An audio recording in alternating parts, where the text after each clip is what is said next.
17 শ্রেণীর লোক, এরা মুসলিম হয়েও কি করতে পারবে না ভাই? জান্নাতে যেতে পারবে না।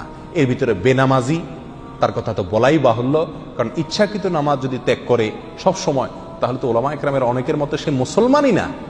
আমরা এখানে বলেছি যে মুসলমান 5 ওয়াক্ত নামাজ কালাম পড়ে এরপরেও জাহান্নামে যাবে যারা, তারা হলো 17 শ্রেণীর লোক। হারাম খাদ্য যে গ্রহণ করে, 1, 2 আত্মীয়তার সম্পর্ক ছিন্ন করে যে, নাম্বার 3 প্রতিবেশীকে যে কষ্ট দেয়, নাম্বার 4 মা বাবার অবাধ্য সন্তান, মা বাবার কথা শোনে না সে, নাম্বার 5 উগ্র মেজাজি, তেড়া, গোয়ার, সবাইকে দমায় রাখে, এই টাইপের লোক।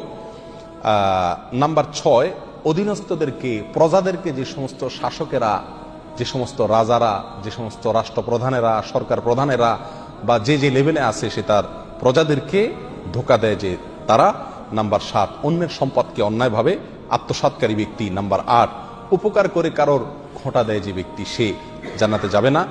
নাম্বার 9 চগলখোর ব্যক্তি জান্নাতে যাবে না, মানুষের পিছনে কথা লাগায় বেড়ায় একজনের আরেকজনের কাছে। নাম্বার 10 অন্যকে নিজের পিতা হিসাবে, নিজের বাবাকে না বলে পরিচয় না দিয়ে অন্যকে নিজের বাবা হিসাবে, পিতা হিসাবে পরিচয় দেয় যে ব্যক্তি, সে। নাম্বার 11 গর্ব এবং অহংকার করে যে ব্যক্তি, যার মনের ভিতরে অহংকার আছে, সেই জান্নাতে প্রবেশ করবে না। নাম্বার 12 রাসূলুল্লাহ সাল্লাল্লাহু আলাইহি সাল্লামকে যে ব্যক্তি ফলো করে না, তার নির্দেশকে মান্য করে না, সেই ব্যক্তি। নাম্বার 13 অকারণে তালাক কামনা করে, তালাক চায় যে মহিলা, সেই মহিলা।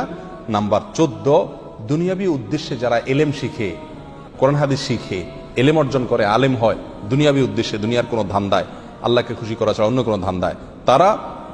নাম্বার 15 চুলে বা দাড়িতে কোনো জায়গায় কালো কলব, পিওর কালো কলব ব্যবহার করে যারা, তারা।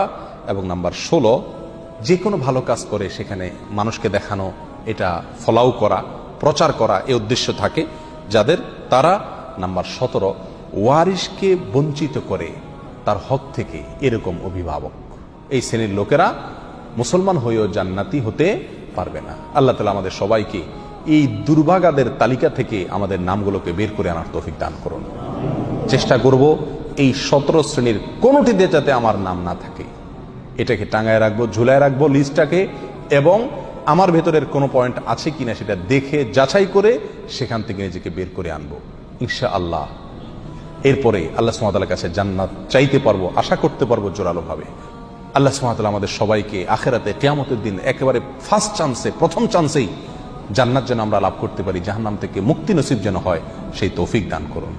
জাযাকুমুল্লাহ ওয়া আখিরু দাওয়ানা আলহামদুলিল্লাহি রাব্বিল আলামিন।